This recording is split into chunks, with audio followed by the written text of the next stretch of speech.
Saúdo a todos com a paz do Senhor, os ouvintes, internautas também, que a paz do Senhor seja com todos. E aproveitando, hoje é o Dia dos Pais, comemora o Dia dos Pais, então feliz Dia dos Pais para todos os pais que aqui estão, os papais, e os que estão nos assistindo também, estão aí pela internet. Que Deus abençoe, que Deus console o coração daquele que perdeu o pai, daquele que essa semana, como os filhos do irmão Vidal, foi sepultado agora essa semana, falecendo também, um presbítero, obreiro antigo, aqui na igreja. Deus console a todos de forma geral, que não tem mais o seu pai.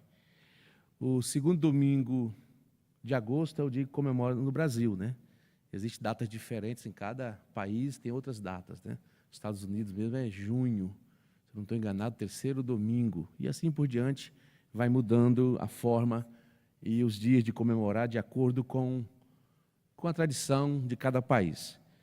Nós comemoramos nessa data, todo dia é dia de pai, todo dia é dia de mãe, Não é só nessa data especial, mas nós temos uma data especial para homenagear os pais. Nossa lição hoje, lição número 6, falando sobre o profeta Elias, Elias e Eliseu, seu sucessor. Nós tivemos uma lição falando de Elias e Eliseu, no ano de 1981, pelo missionário saudoso Eurico Bergsten, aquele missionário finlandês. É claro que deve ter tido outras também. Eu me lembro de outra em 93, do pastor José Gonçalves. Ele foi o comentarista, porção dobrada, até o livro de apoio que ele tinha. Então nós sempre tivemos lições voltadas para assuntos diversos que são repetidos sobre nova perspectiva, nova forma de transmitir o conteúdo. E essa lição de hoje, ela dando sequência à lição do trimestre, falando sobre o plano de Deus para Israel, ela vem falar exatamente sobre o profeta Elias e o profeta Eliseu, que foi o seu sucessor. É uma lição muito importante, irmãos, para entendermos um pouco sobre fidelidade, sobre o ministério de Elias, sobre o ministério de Eliseu, a fidelidade de Eliseu, e como Deus trabalha naqueles que se propõem a obedecê-lo. Todos nós precisamos saber que um dia seremos substituídos.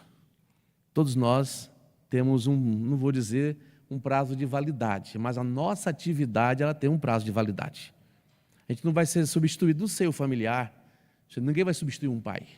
Ninguém vai substituir uma mãe, mas nos ofícios de nossa vida, professor se aposenta, a gente vê outras classes, médicos se aposenta, e outras classes profissionais têm um momento de se aposentar, descansar do seu trabalho e viver o resto da vida que lhe resta com mais tranquilidade. No ministério não é diferente. Engana-se quem pensa que vai ficar a vida inteira à frente de trabalho.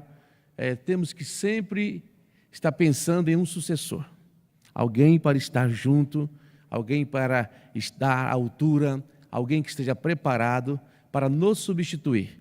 Hoje eu vejo uma leva de meninos, chamo de meninos, porque já ficando velho, que são professores excelentes. Alguns há poucos dias sentavam no banco da nossa faculdade para aprender, e hoje estão ensinando, e ensinando com propriedade, com autoridade. Alguns até superaram os seus professores.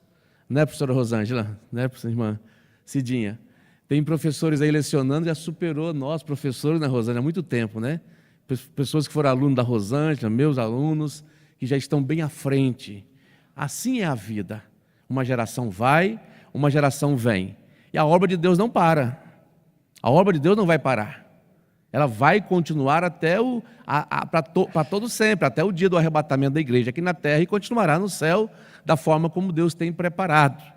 Por isso nós precisamos estar de olho em possíveis sucessores, estar de olho em pessoas que poderão nos suceder naquilo que nós fazemos, pedindo e buscando a orientação de Deus para fazermos com maestria essa sucessão, para que a igreja, no caso de pastor, entenda e veja a necessidade, para que nós, professores, também compreendamos que tem hora que precisa deixar para mais outros, deixar para outros que estão chegando aí, uma geração mais bem preparada, uma geração que está atuante, forte. Moisés passou, Josué teve que passar, só que Josué não preparou o sucessor, teve problema. Você vê a história do juiz, uma história triste, é justamente o contexto daquilo que estamos estudando. A história de Juízes, porque Josué não teve um sucessor, foi um desastre na nação. Depois vem Samuel, um grande líder, profeta.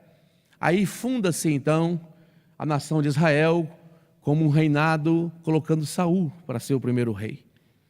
E todos conhecem a história de Saul, passa para Davi a unção de ser rei, para suceder Saul no trono, porque Deus não se agradou de Saul.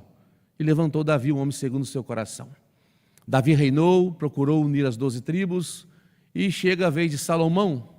Salomão, então, assume o reinado e não mantém a sua fidelidade a Deus como foi Davi.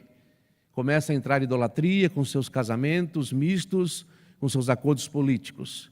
A nação, por fim, após a morte de Salomão, se divide, ficando 10 tribos ao norte, 2 tribos ao sul. 10 tribos ao norte, capital ali em Samaria, recebe o nome de Israel. 2 tribos ao sul, com capital em Jerusalém, recebe o nome ali de Judá, Judá e Benjamim, as 2 tribos ao sul, e fica daí para frente conhecido como judeus. E no ano 722, a Síria, cuja capital é Nínive, a Nínive de Jonas, leva cativa a nação de Israel, as 10 tribos do norte. Alguns anos depois, possivelmente em 586, não me lembro precisamente a data, é a vez das 2 tribos do sul ser levado cativa por Nabucodonosor. O reino de que Deus havia entregue a Israel estava destruído. As profecias dadas a Jeremias, no entanto, vêm a se cumprir gradativamente. E Daniel estuda essas profecias, recebe a revelação de Deus e começa então o retorno do povo para a nação de Israel, para a terra da Palestina, onde nasce Jesus Cristo, nosso Salvador. A história de Israel é marcada por tragédias, por vitória, por muitas calamidades. E a história de Elias e Eliseu se passa em uma época conturbada, onde o ímpio rei está governando, onde o ímpio rei tem por esposa uma mulher por nome Jezabel, e essa mulher é uma mulher dada à idolatria, tinha seus sacerdotes, tinha sacrificando a outros deuses, e Acabe não tinha o controle mais da nação, ficando à mercê desta mulher que o influenciava para as coisas que não prestam. Elias travou grandes batalhas, manteve a sua fidelidade, mas agora chegou o momento de passar então o cajado adiante. Chegou o momento de passar o manto de profeta para outra pessoa. É bom lembrar que existia a chamada escola dos profetas. Quando fala filho de profetas na Bíblia, está falando de discípulos, está falando daquela escola, de uma espécie de seminário, onde a pessoa era preparada para poder aprender, servir, ensinar, e se tivesse chamado de Deus para o ato da profecia, ser também um profeta, profetizando em nome de Deus. Mas ali recebiam um treinamento. Nessa escola, eles eram treinados, aprendendo sobre a palavra de Deus, aprendendo a servir os seus superiores. Era um organismo bem organizado, inclusive a lição de 2013, o pastor José Gonçalves trata desse assunto, mostrando sobre essa questão. E qual o principal objetivo dessas escolas de profeta? Era justamente treinar as pessoas. É o que nós falamos hoje de discipulado. Aquilo que mencionamos como discipular os crentes para aprenderem acerca da palavra. A escola de profeta tinha essa finalidade. Os filhos dos profetas aprendiam, eram treinados na palavra de Deus, aprendiam sobre organização, tinham um bom treinamento na palavra, tinham um bom encorajamento, eram pessoas preparadas para isso. Lá liam as escrituras, aprendiam acerca dela, interpretavam e adquiriam também experiência com Deus, experiência na vida ministerial, experiência no caminhar, no andar. Ninguém pode exercer nada sem ter experiência. Observe Eliseu, por exemplo, ele acompanhou Elias por muito tempo, adquiriu experiência, foi treinado para depois assumir uma posição tão privilegiada. Então, o ensino também era feito através do exemplo. Se Elias não fosse um exemplo, não teria como Eliseu querer ser seu sucessor, fazer o pedido que ele fez. Também na escola dos profetas, o ensino se dava através da palavra, através do exemplo, através de demonstração no dia a dia de cada um. E nossa lição hoje, ela tem o objetivo de mostrar o final do ministério de Elias, destacar o pedido de Eliseu e registrar a concretização do ministério inicial de Eliseu. Na sua revista, a introdução diz assim: o ministério de Elias estava terminando quando Deus ordenou que ungisse o seu sucessor. O escolhido foi Eliseu. Eliseu era muito próximo e leal a Elias. O fim do ministério de Elias, o início do ministério de Eliseu são os assuntos desta lição. Primeiro tópico: a despedida de Elias. O ministério de Elias termina. Ele foi um homem que enfrentou opressão espiritual. Todo mundo conhece a história. Todo mundo conhece o momento em que ele pede a Deus fogo do céu diante dos profetas de Baal. Todo mundo sabe de quanto Elias clamava e conclamava o povo ao arrependimento. A injustiça social era reinante no reinado de Acabe. Digamos assim, havia uma depravação moral e uma depravação espiritual também. O povo estava corrompido moral e espiritualmente por causa dos falsos deuses. Mas Deus levantou esse profeta para ser um homem destemido em pregar a verdade. E é interessante que uma certa feita, ele num estado já meio que uma depressão inicial, ele fala para Deus que somente ele ficou, ele não conseguia ver mais ninguém fazendo. E Deus diz para ele: não, tem mais 100 pessoas que não se dobraram a Baal, que ainda estão fiéis.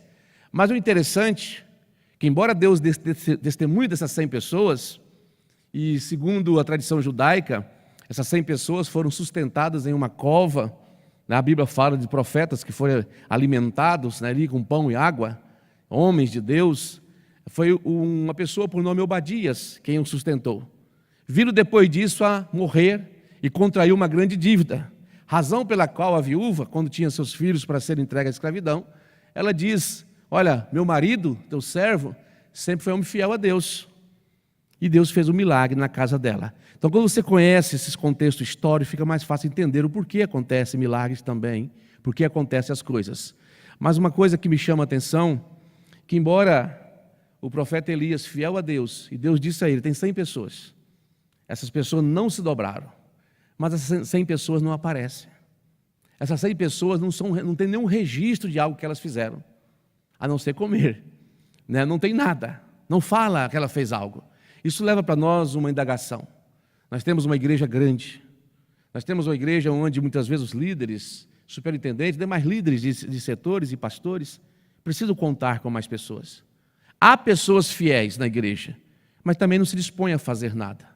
Não se dispõem a dar um passo à frente e enfrentar a dificuldade junto. Às vezes ficam quietinhas lá, paradas.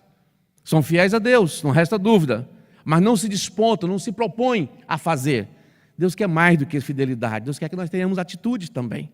Atitude para fazermos algo em prol do reino, em prol do evangelho, em prol da palavra de Deus. Pois bem, o ministério de Elias mostra que ele foi vitorioso diante dos profetas de Baal, diante dos profetas de Azerá.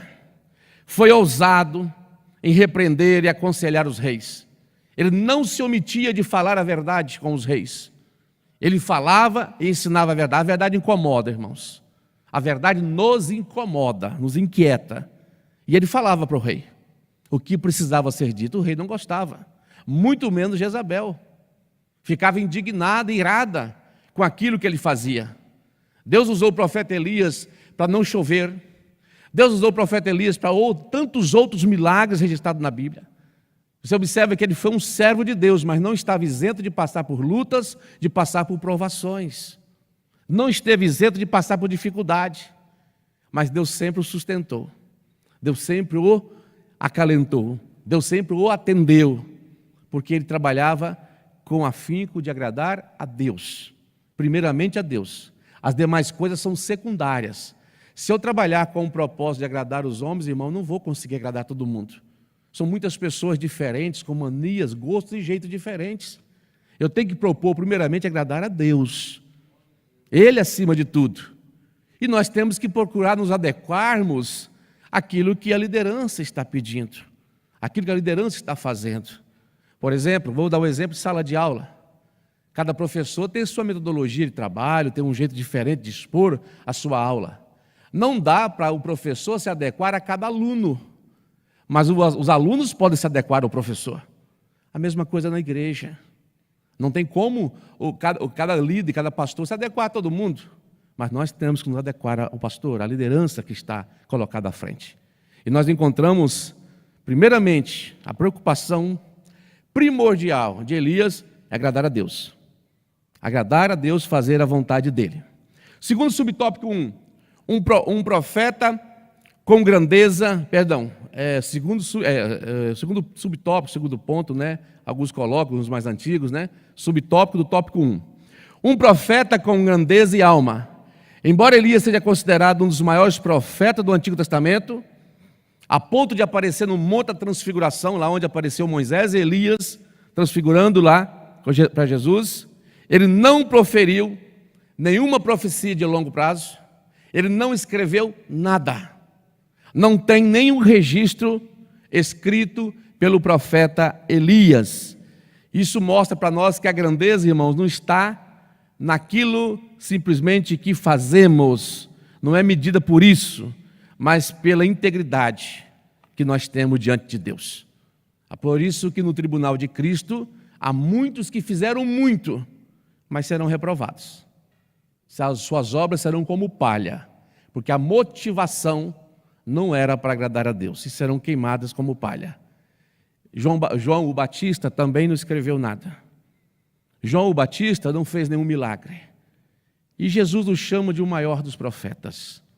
Então você observa que grandeza não está na quantidade de livros que eu escrevo, não está na quantidade de almas que eu ganho, não está na quantidade de profecia que Deus me dá. Não. A grandeza de um homem diante de Deus está na sua integridade, na maneira como ele serve a Deus. Homem e mulher, obviamente, estamos nos referindo, né? Na maneira de como agradar, de como fazer a vontade de Deus, no amor, na piedade, na compreensão, com zelo, sempre visando agradar o Senhor, nosso Deus. Gilgal, um lugar de boas recordações. Veja bem, Elias estava em Gilgal quando iniciou os preparativos para o seu arrebatamento. Quando Deus havia dito que iria levá-lo, que ele seria tirado da terra. A Bíblia fala de 2 homens que foram tirados em vida, Enoque e Elias. 2 homens que Deus tomou para si, segundo o seu propósito, segundo a sua vontade.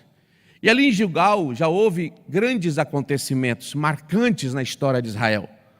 Em Gilgal foi estabelecido o memorial da travessia do Jordão, quando Josué atravessou. Ali colocou o memorial da travessia, quando eles estavam para tomar posse da terra prometida. Também os israelitas foram circuncidados em Gilgal, conforme Juízes capítulo 5, Josué capítulo 5, você encontra ali, onde houve a circuncisão do povo que vinha caminhando pelo deserto. Também foi em Gilgal que celebraram a primeira Páscoa na terra prometida. A primeira Páscoa, depois que saíram do Egito, foi celebrada ali em Gilgal. E foi ali em Gilgal que Elias tomou conhecimento que o seu ministério profético estava terminando. Foi ali, a Bíblia não dá detalhes da sua idade, do tempo, a gente vai pegando informações de comentaristas mais aprofundadas aqui e ali e fazendo um panorama. Mas foi ali que ele recebeu a notícia: olha, eu vou te levar embora, você vai encerrar seu ministério, acabou, terminou, eu quero levá-lo daqui. E agora eu precisava de um sucessor, agora que entra a história de Eliseu, através do sucessor. Também podemos encontrar, é importante mencionar, que aqui o arrebatamento de Elias prefigura como será o arrebatamento da igreja. Não necessariamente com todos aqueles elementos ali de carro, carruagem, redemoinho, não é isso. Mas é uma prefiguração do arrebatamento da igreja. Que Deus, o Senhor Jesus, a qualquer momento, tomará a igreja para si. Então, sobre o primeiro tópico, nós falamos sobre a despedida de Elias, falamos do ministério de Elias que terminou, falamos de um profeta com grandeza de alma e falamos do local onde Deus avisou que iria levá-lo para si. É importante, irmãos, tivemos lições anteriores falando de Elias, do seu ministério, das suas batalhas, dos seus embates. Então, aqui o propósito é encerrar o ministério de Elias para abrir espaço para o ministério de Eliseu. É importante agora, vem no segundo tópico, o pedido que Eliseu fez. Muitas pessoas acham que Eliseu pediu, quero poder, quero muito poder. É comum hoje, né, principalmente no meio pentecostal, a gente querer poder, não há nada errado em pedir poder. Mas desde que eu peça, claro, para ser usado por Deus e para Deus, não por interesses mesquinhos, por atitudes egoístas, por interesses pessoais. Mas a porção dobrada que Eliseu pede a Elias está ligada em Deuteronômio. Deuteronômio, você tem lá, no livro de Deuteronômio, você encontra claramente dizendo que o filho primogênito herdava uma porção dobrada. Ele tinha uma porção maior do que os demais. O que Eliseu está querendo é o seguinte: eu quero receber de ti como se eu fosse filho. Eu quero receber uma porção como se fosse a de um filho. Eliseu foi um homem que caminhou ao lado de Eliseu durante toda a sua jornada, durante todo o seu viver. Desde o momento que ele foi chamado, foi escolhido, ele não saiu de perto de Elias. Pronto para servir em tudo, despediu lá dos seus trabalhos, beijou seu pai, uma atitude de reverência, foi lá, o beijou, se despediu. Eu agora fui chamado para servir ao profeta Elias. Então você vê a atitude de Eliseu, uma atitude que demonstra interesse, vocação para as coisas de Deus. Poderia ter tirado algum outro lá da escola dos profetas, nada contra. Não teria problema de tirar alguém de lá para andar com Elias.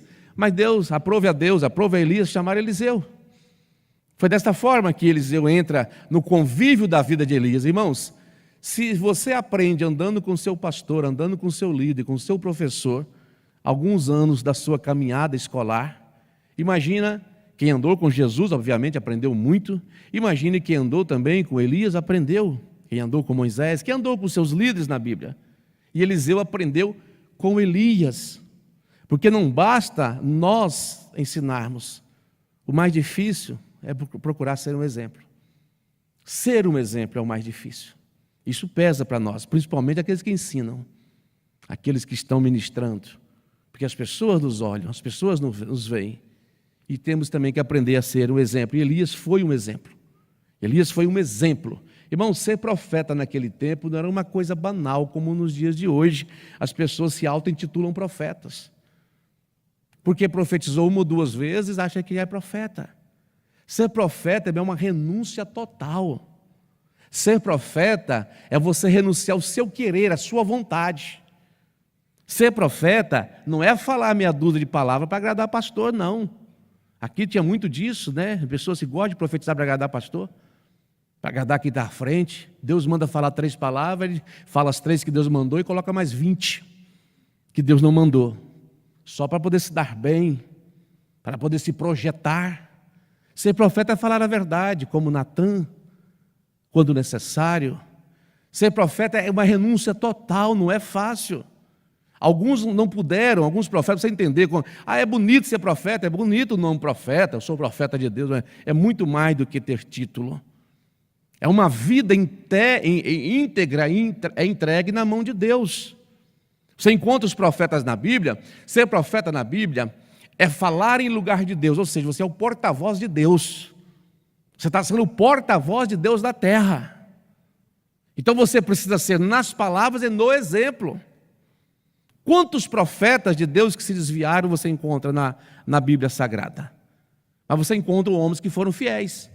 Por exemplo, você vê o profeta Oséias ter que buscar sua esposa lá no prostíbulo, na infidelidade, para que a nação entendesse, para que o profeta entendesse o que Deus estava sentindo.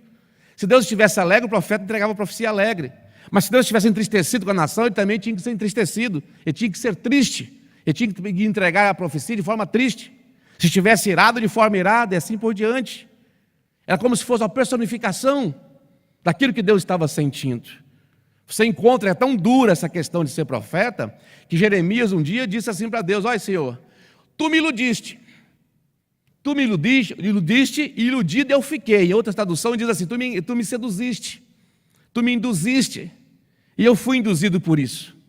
Porque ele sofria tanto que chegou o momento, eu não aguento mais, chega, não estou aguentando mais sofrer. Então quando a gente estuda essas histórias, parece tão bonito, né? Tão fácil. Não, ser profeta de Deus não é coisa fácil, não.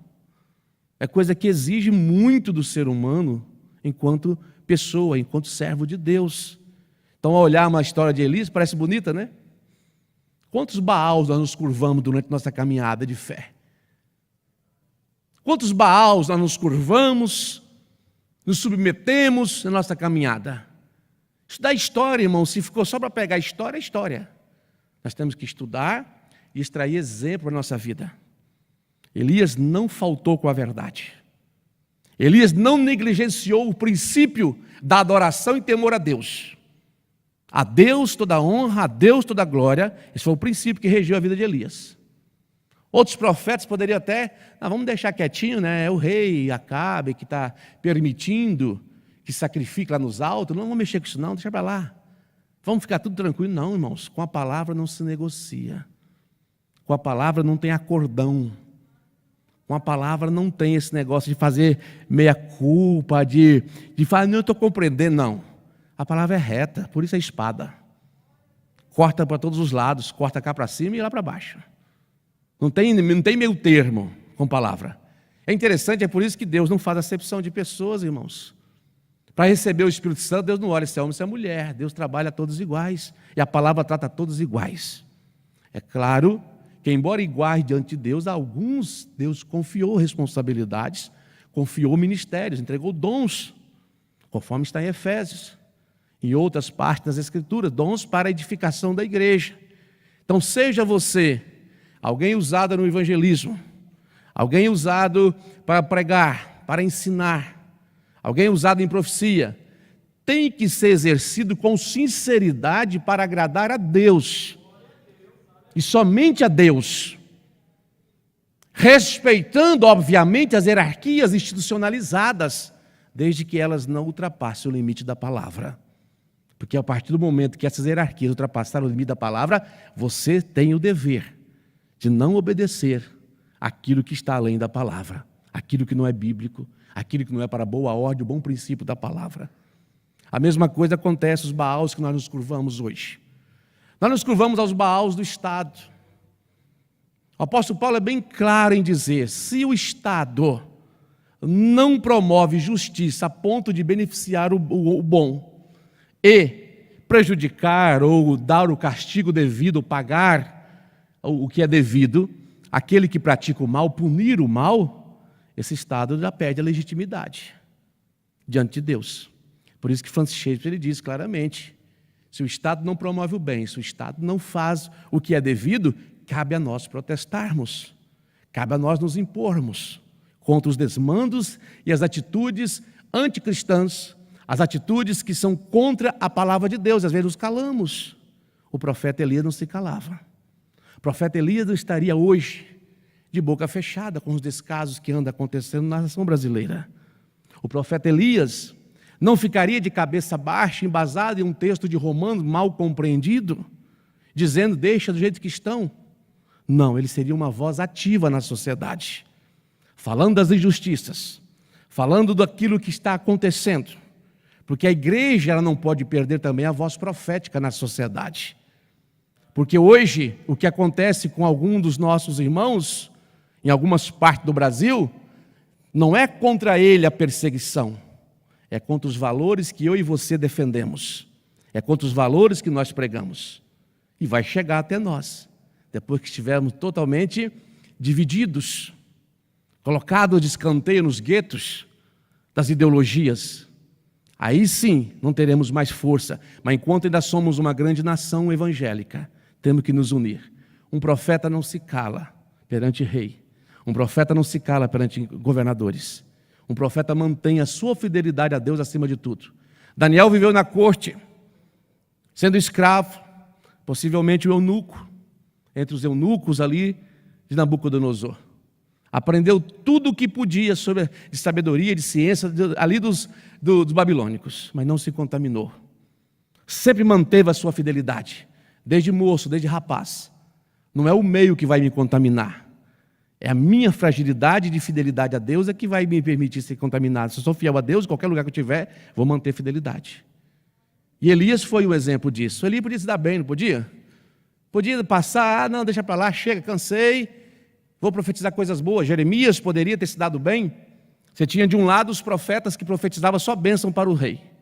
E de outro lado você tinha Jeremias profetizando, olha, arrepende, perguntai pelas veredas antigas, andai por ela, vede qual é o bom caminho.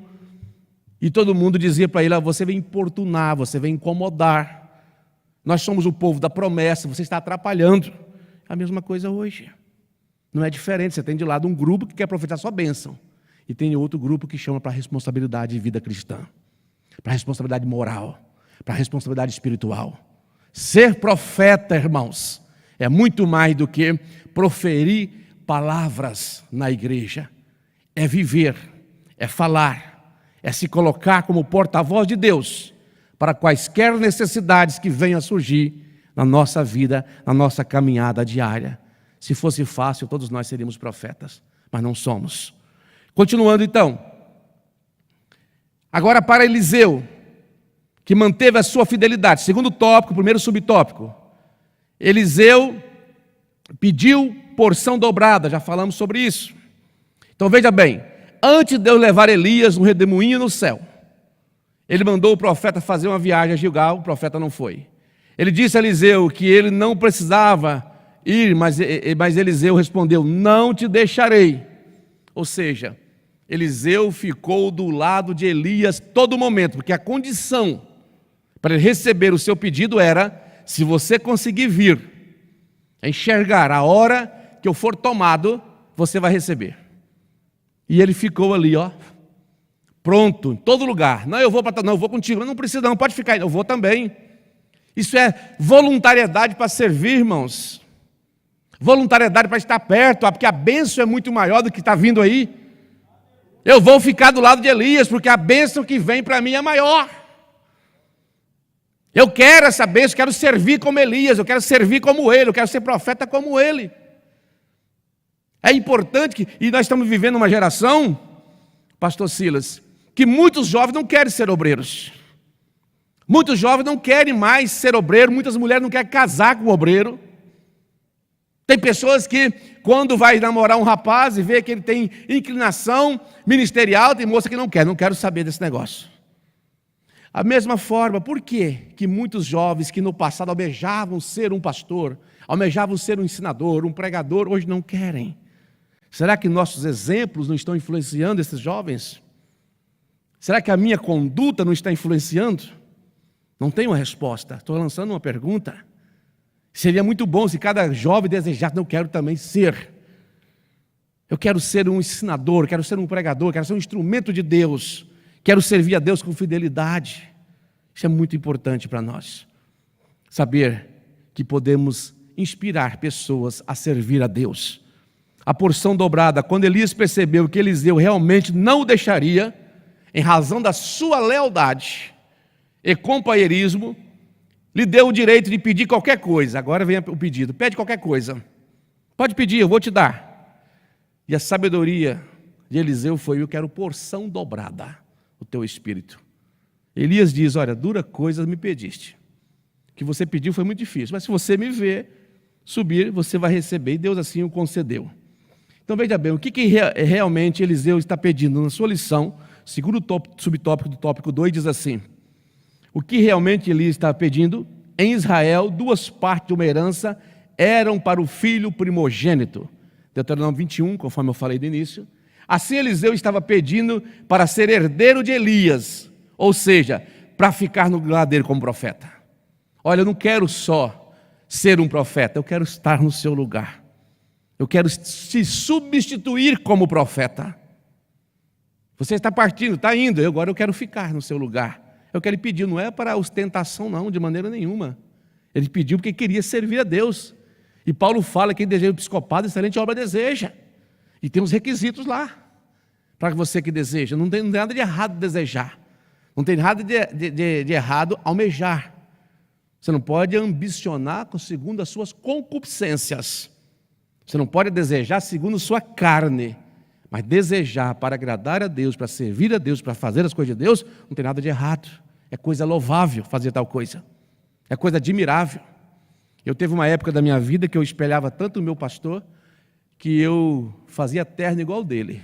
Da cor que ele fazia, eu fazia. Quando eu cheguei no Mato Grosso, tinha um terno branquinho, porque o meu pastor lá usava um terno branco. Um senhor, um mineiro assim, bem antigo, né? Tinha um jeito, às vezes, até meio grosseiro de falar, mas foi com ele que eu aprendi e com ele que eu comecei a lecionar a primeira escola dominical. Ainda bem jovem. Ele tinha terno branco, eu fazia branco para mim também. Eu queria ser igual ele, porque ele me inspirava a querer ser um pregador, a querer ser um ensinador, a querer ser um obreiro na casa de Deus. E nós precisamos inspirar isso nas pessoas também. Nós precisamos inspirar isso nas pessoas. É importante isso. E o profeta Elias inspirou tanto Eliseu, não, eu quero muito ser o profeta que vai te suceder. Eu quero estar no lugar onde você está. Eu quero estar sendo o instrumento de Deus que o Senhor foi. E assim aconteceu. Elias, a inspiração de Eliseu, terceiro subtópico.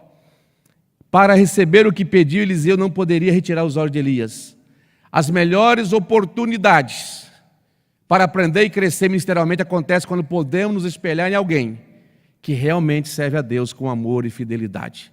Eu sei que tem muitas pessoas que se inspiraram no pastor Sebastião, na sua fidelidade, no seu zelo com a palavra, na sua forma de ser.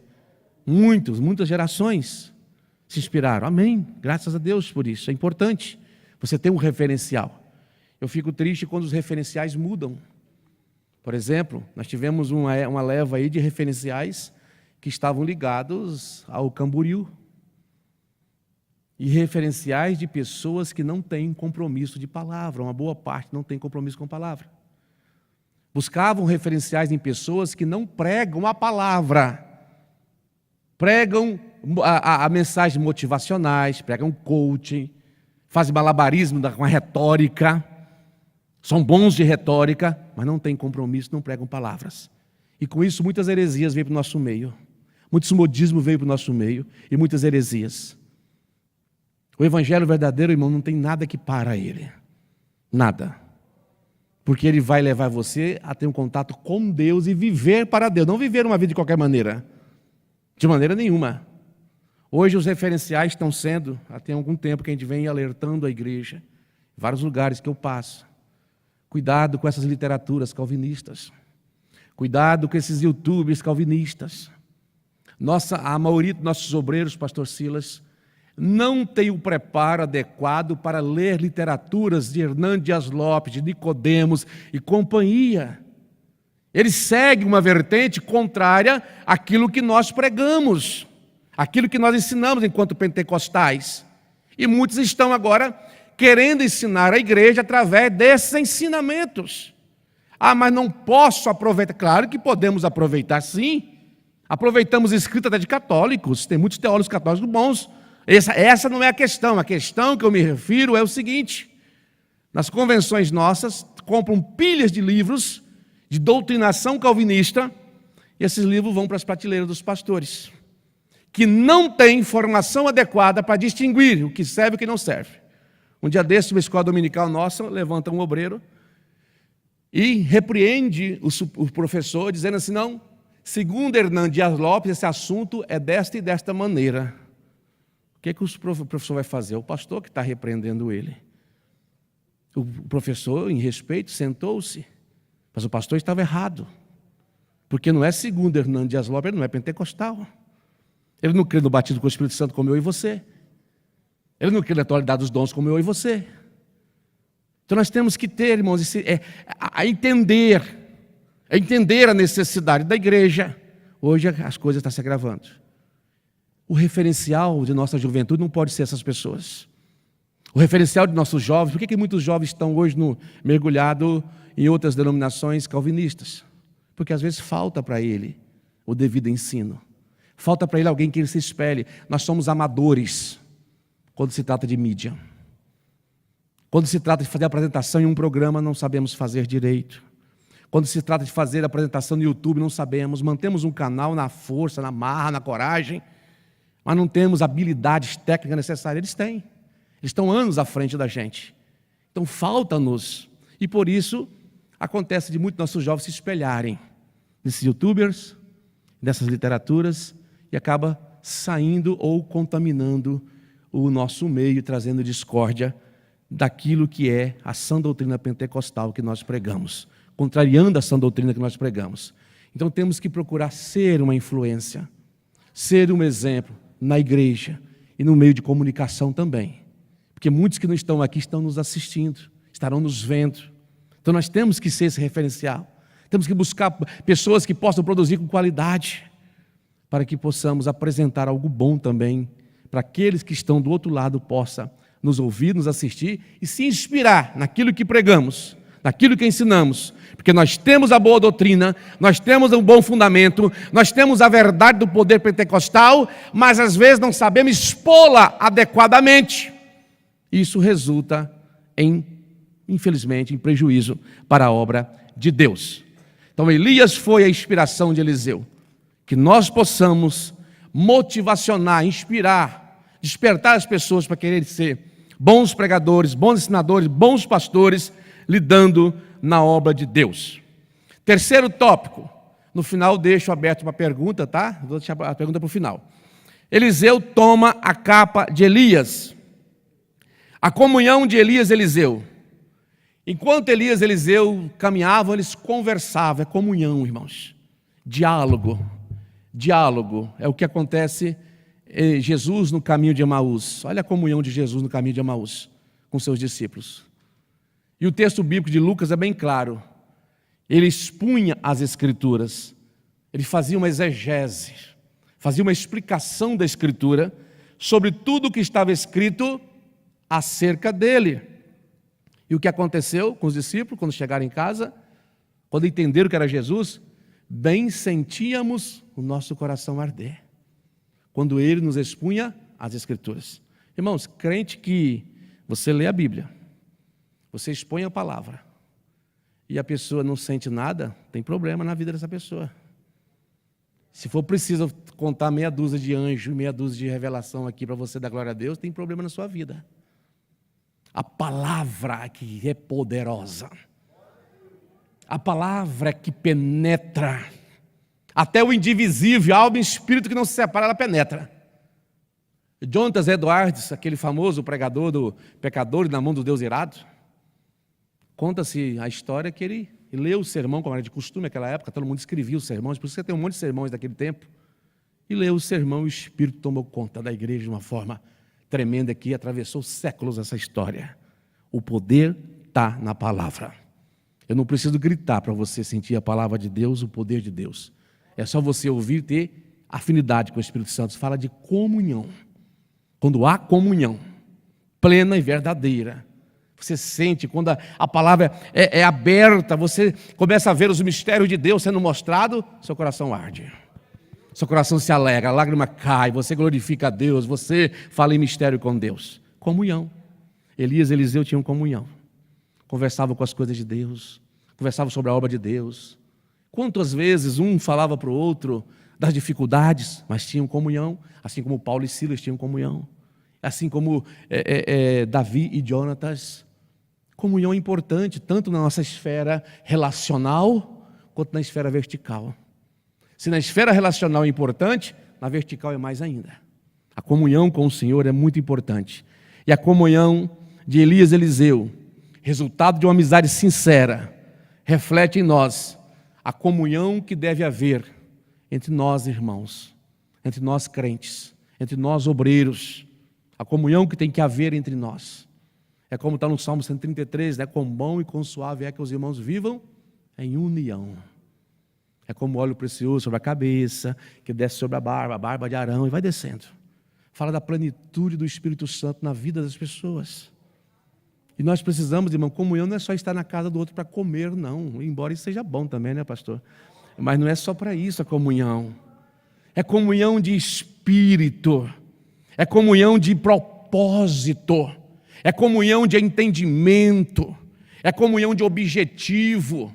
Vamos traçar uma meta para fazer tal coisa, todo mundo juntos em união, como Atos 2:42, se eu estou enganado, permaneceram juntos em comunhão, na oração, no partir do pão. Estavam sempre juntos ali, na doutrina, na palavra, sempre juntos. Então essa comunhão tem que haver, comunhão a ponto de eu sentir a dor do outro. Eu sentir quando o outro está em dificuldade.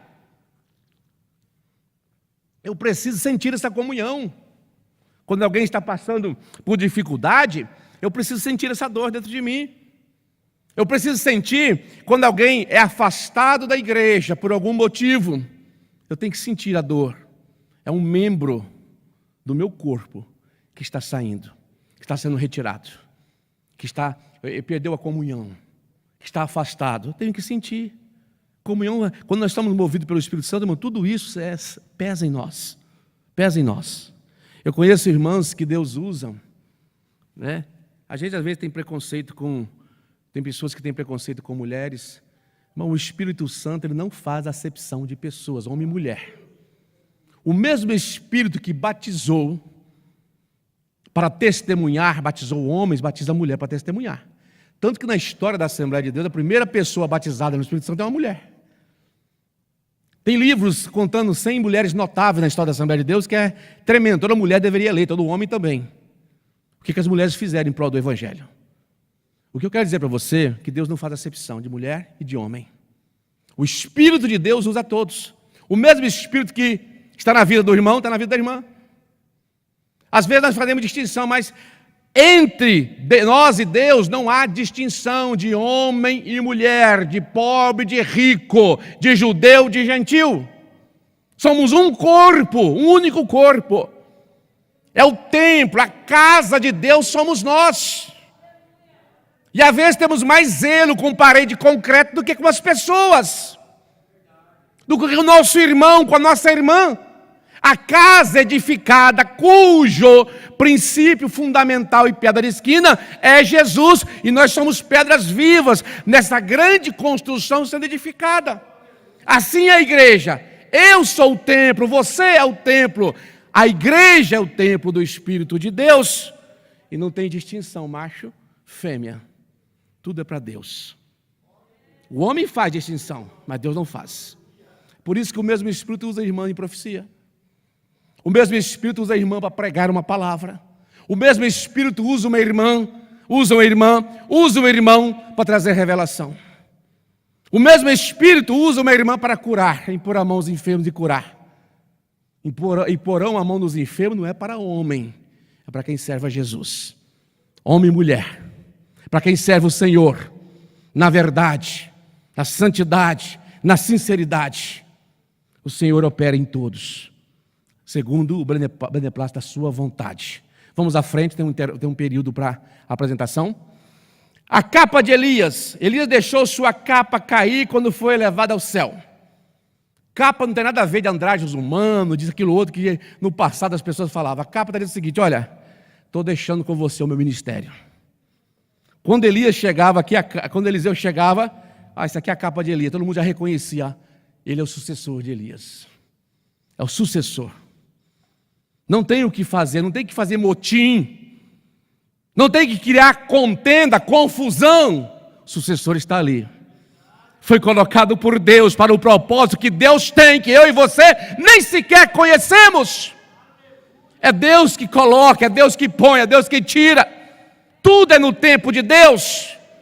Quando eu intento fazer fora da direção de Deus, Deus permite, até o momento que chega, basta. Nós temos que entender que ainda há Deus no céu que preside sobre a igreja na terra. E eu preciso reconhecer, foi muito bom até aqui, foi. Elias foi um grande profeta, foi.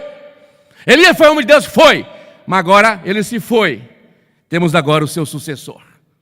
Cabe a nós agora usar o princípio da obediência, da comunhão, da obediência à palavra de Deus e seguirmos marchando para o céu, na direção de quem Deus colocou. E tanto é que os jovens reconheceram ali, foram até Eliseu e ajoelharam, reconheceram que ele era o profeta. Mesmo os jovens que antes zombavam dele, olha, vão levar o teu padrinho, né? O teu apadrinhador, vão levar o profeta Elias embora, Deus vai levar ele embora. E Eliseu não deu conversa para isso. E agora vem Eliseu com a capa de Elias. Ele é o profeta agora, no lugar de Elias, todo mundo teve que reconhecer isso. E quem zombou, o que aconteceu? Foi morto. Tem história, vamos ler a história da Bíblia. Vamos ler a palavra de Deus. Irmão, tanta porcariada que a gente vê na internet. A gente senta às vezes com isso aqui, passa 1 hora vendo tanta coisa. E não tiramos meia hora para ler a Bíblia. Não é pecado usar. Não é pecado você ter isso aqui para você usar também para lazer. Não, não é pecado. Só que temos que saber dividir o tempo. É o que é chamado de mordomia do tempo. Há tempo para todo propósito, tanto para evento quanto no cotidiano. Eu tenho que saber dosar. Não é pecado, você às vezes quer descansar um pouquinho, quer sentar, quer assistir no seu computador, algum noticiário, algum filme. Não, não é pecado isso não. Desde que você saiba o que está fazendo, está assistindo coisa que não vai desagradar a Deus. Não é pecado você, por uma necessidade, estar na sua casa assistindo os cultos lá, principalmente se você é de um grupo de risco, não quer se expor muito. Não tem problema ficar assistindo em casa a escola dominical e o culto. Não há problema nisso. Deus é que conhece a sua motivação, não sou eu para te julgar. Mas se você não vem, não gosta, não quer fazer, não quer participar, aí já é outra questão. Aí já é uma outra realidade. Vamos lá para nós fecharmos. A capa de Elias mostrava a autoridade que estava. Ela legitimou o ministério dele publicamente, quando ele toca as águas do Jordão e as águas se abrem. Esse episódio foi visto pelos filhos dos profetas de Jericó, que imediatamente reconheceram que a unção de Elias estava sobre Eliseu. Reconheceram a autoridade espiritual que estava sobre Eliseu. Foi imediato, não precisou de fazer nada. O exemplo, irmão, nos faz. Às vezes é preciso calar, às vezes é preciso parar. Não fale nada. Deixe as coisas caminharem. As pessoas terão que reconhecer, terão que ver aquilo que Deus colocou em sua mão. Pois bem, para nós fecharmos aqui, são 10 horas e 14 minutos, vamos fechar no horário para a apresentação, ok? Apenas uma observação para a conclusão, vou dar um espaço para 2, 3 perguntas. Em 2 Reis 2,9, Deus concedeu o pedido de Eliseu, porque os motivos de Eliseu eram puros. O objetivo principal de Eliseu não era ser melhor ou mais poderoso que Elias, mas realizar mais para Deus. Tiago fala que às vezes pedimos muito e recebemos pouco, porque pedimos para a nossa própria ganância, para a nossa concupiscência, nosso próprio interesse egoísta. Por isso que Deus não dá, irmãos. Por isso que Deus não dá.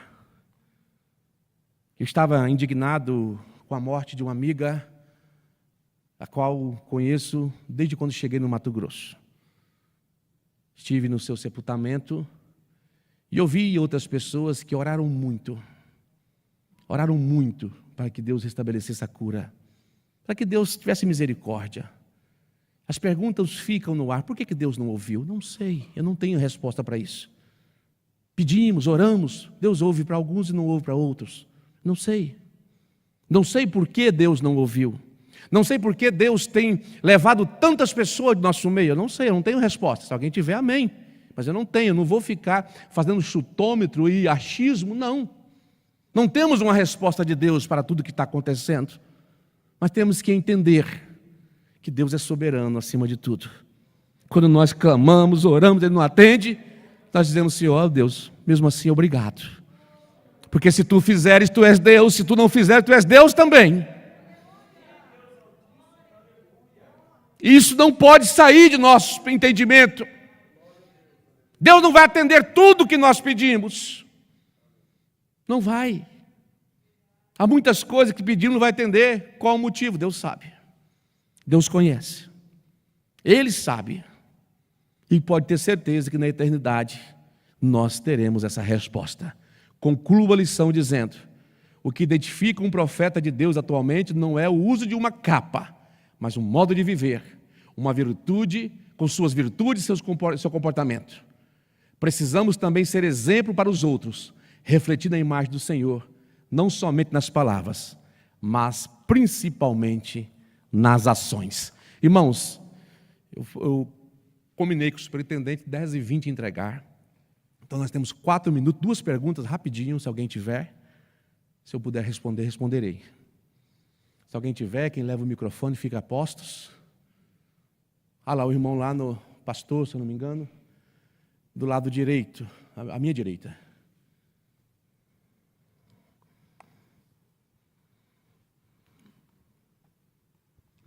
A paz do Senhor. Professor, eu queria fazer uma pergunta, porque observando bem, desde o começo, o senhor ministrando, nos ensinando, me chamou a atenção algo no começo, o senhor falou. Eu, há algum tempo atrás, ouvi de um líder que tem muita influência no meio pentecostal, não quero falar nome, mas ele disse algo que eu sempre discordei, e eu vi o senhor falando aqui e achei interessante, por isso a pergunta. O senhor disse que Elias estava sob uma forte opressão,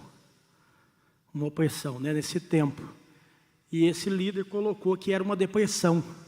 E eu não conseguia achar isso na Bíblia, essa depressão. Até pelo texto aqui que diz, rapidamente, no capítulo 19, versículo 3, temendo, pois, Elias levantou-se para salvar a sua vida.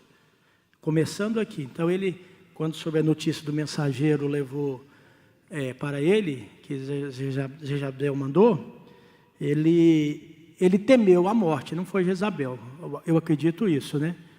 E na sequência ele pede a Deus, né, para tirar a vida, recolher a alma.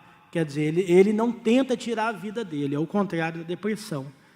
E aí depois dessa fala que eu ouvi, desse líder que influencia no nosso meio, nas redes sociais, veio uma onda dessa época para cá, de pessoas acreditando que a depressão é algo que aconteceu e citando o texto de Elias. E eu posso estar errado, mas dentro desse texto aqui, nesses 3 versículos, já me dá uma base para mim entender que não era uma depressão. Quando ele foge, quando o texto diz que ele estava temendo. Certo. Porque a depressão não faz temer. Okay. E a segunda colocação é essa, que ele pede a Deus para tirar a vida. A depressão faz a pessoa querer tirar a vida. Ok. Vamos por parte, então. Veja bem, primeiramente, a Bíblia não é um manual de ciência, de psicologia ou de outra área afim. Isso é ponto pacífico. Quanto à depressão, ela possui vários níveis. Existem pessoas depressivas. A igreja nossa hoje tem muitas esposas de pastores na depressão, em vários estágios profundos. Há pastores em depressão. Não é uma pessoa não necessariamente uma pessoa em depressão, toda ela tira a sua vida. Conheço pessoas que tratou de depressão, crente, ele não tinha coragem de tirar a vida, mas queria que Deus o levasse. Elias estava no seu estágio inicial de depressão, bateu nele uma forte depressão. Esse é ponto já estudado por muitas pessoas abalizadas no assunto. Ele estava no início de depressão a ponto de não querer mais viver. O fato dele fugir de Jezabel, temendo a vida, claro, no seu início, ele temeu Jezabel porque ela tinha o poder de matá-lo, temeu porque não queria morrer. Mas ele estava no estado de depressão a ponto de pedir para Deus tirar a sua vida. Então ele entrou no estado inicial de depressão. A depressão tem sido desleixadamente descuidada no nosso meio. Inclusive nas propostas, pastor Silas, para as palestras de sábado na reunião de obreiro, tem uma lá que é saúde mental dos obreiros. É um início de alguma coisa para despertar. O crente trata do coração, o crente trata de problema do fígado, trata de problema do rim, trata de problema diverso. Mas ele acha que depressão é demônio. Existe opressão demoníaca? Que existe. Existe opressão demoníaca na depressão, assim como existe também doenças colocadas pelo diabo. Outras doenças. Depressão é uma doença séria. Spurgeon, famoso pregador Spurgeon, ele foi acometido de depressão na sua vida, lutou contra ela muitos anos, a ponto de ele ir pregar e dizer assim: eu tenho vergonha de pregar, Senhor, eu tenho vergonha de Ti, porque o meu estado em que eu estou.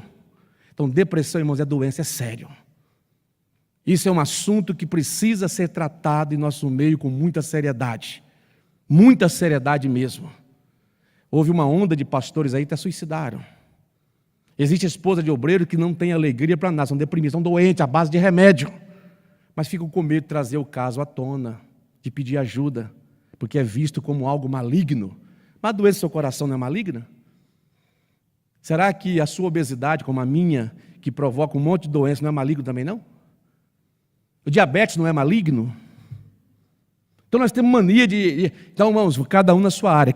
Até a professora Rosângela, que é psicóloga, minha esposa é psicóloga, você não tem ideia do tanto de casos de pessoas em início de depressão que essas mulheres tratam. Nós não temos, porque não, depressão, se eu for lá, vai falar que é pecado. Pode ser, em alguns casos sim, mas em casos específicos. Então, todos nós estamos sujeitos à depressão. Isso é um assunto que precisa ser tratado. Inclusive, eu defendo a ideia que todo pastor, o pastor de manhã amanhece alegre, até o almoço ele já passou, teve notícia triste, já passou por tristeza, até mais tarde, no convívio com a família, ele já passou raiva, lidando com o obreiro, porque é crente, irmão, até que é fácil, é difícil lidar com o obreiro.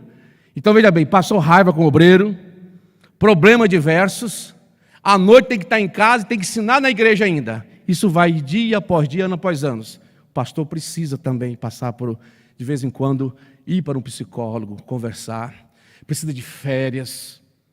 Tá? Não é errado o pastor tirar férias, não. O pastor precisa de férias, viajar com a família, sair com a família, ter seu momento de lazer com a família. E nesse momento de lazer que tem um substituto. O bom líder tem seu substituto. O bom líder pode ficar fora da igreja uma semana que a igreja não sofre solução de continuidade, como é uma palavra que sempre usávamos, né? Porque ele tem sucessor, ele tem pessoas confiáveis para estar trabalhando, ele tem adjutores para estar ao seu lado. Então, irmãos, pensemos nisso. Eu vou encerrar, passamos 3 minutos. Então, meu irmão, a depressão é real. Ele esteve no início de depressão, sim, só que ela tem vários estágios. Eu conheci pessoas que você nunca imaginava que tinha depressão. Morreu, suicidou, dando um tiro na própria cabeça, suicidou se enforcando, suicidou enfiando o carro debaixo de uma carreta, suicidou jogando carro em abismo, e assim vai. E você convivia com ela, porque as pessoas têm vergonha de falar sobre isso. Não dá para falar. Eu tenho que encerrar por causa do horário, combinado foi 10h20, 10h23, já passo para o Senhor. Deus abençoe. Irmãos, ore por mim. Ore por nós, ore para os profissionais, pelos profissionais que atuam na área da saúde, em todas as áreas, todas as esferas do ser humano. A paz do Senhor, obrigado.